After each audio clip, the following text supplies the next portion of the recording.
যে ঘরের মধ্যে রাতের বেলা ঘুমানোর আগে এই একটি সূরার আমল করা হবে, সেই ঘরের মধ্যে রিজিকের ফেরেশতা রিজিক নিয়ে আসবে।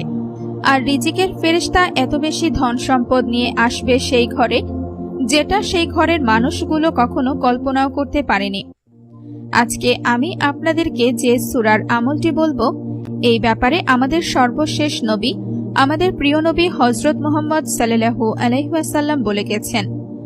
আর তাই আমি আপনাদের সবাইকে বলবো, আপনারা যারা ধনী হতে চান, আপনারা যারা গায়েবী ধন সম্পদ পেতে চান, আপনারা যারা আপনাদের দারিদ্রতা থেকে চিরজীবনের জন্য বেরিয়ে আসতে চান, তারা এই আমলটি কোনোভাবেই ছাড়বেন না।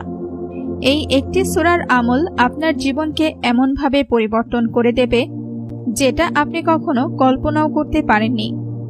আর আমি আপনাদেরকে বলে রাখি, আমাদের প্রিয় নবী হযরত মুহাম্মদ সাল্লাল্লাহু আলাইহি ওয়াসাল্লাম বলেছেন যে প্রতিদিন রাতে এই সূরার আমলটি করবে, তার ওপরে কোনোদিন দারিদ্রতা আসবে না, অর্থাৎ সে কোনোদিন দারিদ্রতার সম্মুখীন হবে না।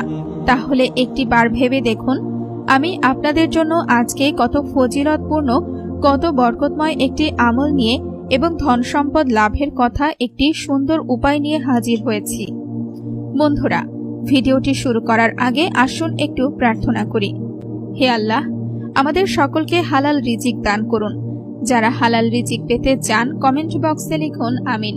এই সূরার ব্যাপারে আমাদের প্রিয় নবী হযরত মুহাম্মদ সাল্লাল্লাহু আলাইহি ওয়াসাল্লাম বলেছেন, এই সূরাটি হচ্ছে ধন সম্পদ লাভের সূরা, অর্থাৎ যারাই এই সূরাটিতে তাদের জীবনের অংশ বানাতে পারবে, তাদের জীবনে ধন সম্পদ টাকা পয়সার কোনো কমতি থাকবে না, তাদের জীবনে টাকা পয়সার কোনো অভাব হবে না।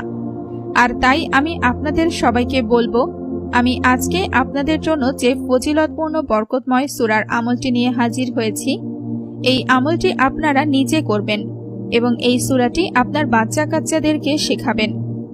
কেননা তারা যদি ছোট থেকে এই সূরার আমলটিকে তাদের জীবনের অংশ বানাতে পারে, তাহলে তাদের জীবনে তারা কখনো দারিদ্রতার সম্মুখীন হবে না। আর তারা এত ধন সম্পদের মালিক হবে, এত টাকা পয়সার মালিক হবে, যেটা তারা কখনো কোনোদিন কল্পনাও করতে পারেনি। আর আপনারা সকলেই জানেন, বর্তমানে এমন একটা সময় চলছে, যেই সময়টাতে প্রতিটি মানুষের টাকা পয়সার অনেক প্রয়োজন। কেননা এখন সুখ শান্তি টাকা ছাড়া কোথাও পাওয়া যায় না।